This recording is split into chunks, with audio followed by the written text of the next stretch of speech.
Hello guys, দেখো আজকে আমি মোরলা মাছের ঝোল করব। এখানে একদম টাটকা মাছগুলো বাড়ির থেকে নিয়েছি। এটাকে এখন ভালো করে ওয়াশ করে নিব।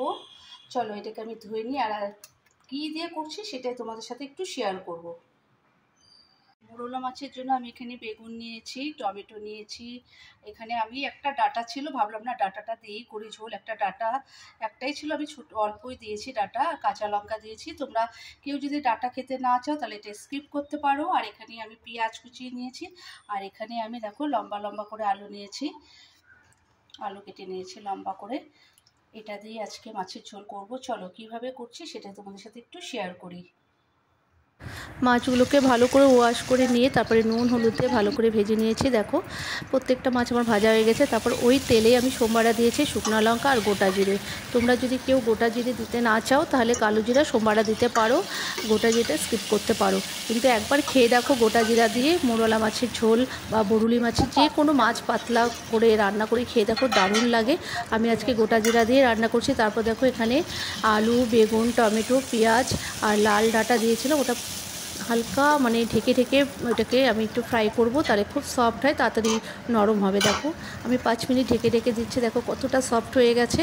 তারপর এখানে আমি দিয়ে দিয়েছি তোমার জিরের গুঁড়ো 1 চামচ, জিরের গুঁড়ো 1 চামচ, কাশ্মীরি লঙ্কার গুঁড়ো দিয়েছি। তোমরা যদি ঝাল খেতে পছন্দ করো তাহলে রেড চিলি পাউডারটা ব্যবহার করতে পারো। আর দিয়ে দিয়েছি নুন আর হলুদ দিয়ে ভালোভাবে কষিয়ে নেব। দেখো তোমরা কে কীভাবে ছোটো মাছের চচ্চড়ি খাও বা কে কীভাবে রান্না করো প্লিজ আমাকে একটু কমেন্ট করে জানাবে। আমি যে আজকে গোটা জিরে দিয়ে রান্না করেছি, তোমরা কেউ করো নাকি সেটাও আমাকে একটু জানাবে। তারপরে দেখো ভালোভাবে কষিয়ে নেওয়ার পর আমি একটু হালকা জল দিয়ে দিয়েছি, বেশি জল দিব না, কারণ জলের পরিমাণটা আমি একটু কমই রাখবো। তোমরা যদি একটু পাতলা করতে চাও তাহলে জলের পরিমাণটা একটু বেশি দিতে পারো। দেখো অনেকটা আলু সিদ্ধ হয়ে গেছে, কারণ আমি ঢেকে ঢেকে রান্না করেছি। আর ঢেকে রান্না করলে দেখবে স্বাদও খুব ভালো হয়। এখন আমি মাছগুলো দিয়ে দেবো। আর আমি মাছ বেশি ফোটাবো না, কারণ বেশি ফোটালে দেখবে মাছ একদম নরম হয়ে যায়, সফট হয়ে যায়। সেজন্য অল্প একটুখানি 5 মিনিটও ফোটাবো না, 1-2 সেকেন্ড ফুটিয়ে হালকা একটু ঢেকে দিয়ে তারপরে আমি নামিয়ে দেবো। তোমরা কে কীভাবে খাও প্লিজ আমাকে কিন্তু একটু কমেন্ট করে জানাবে।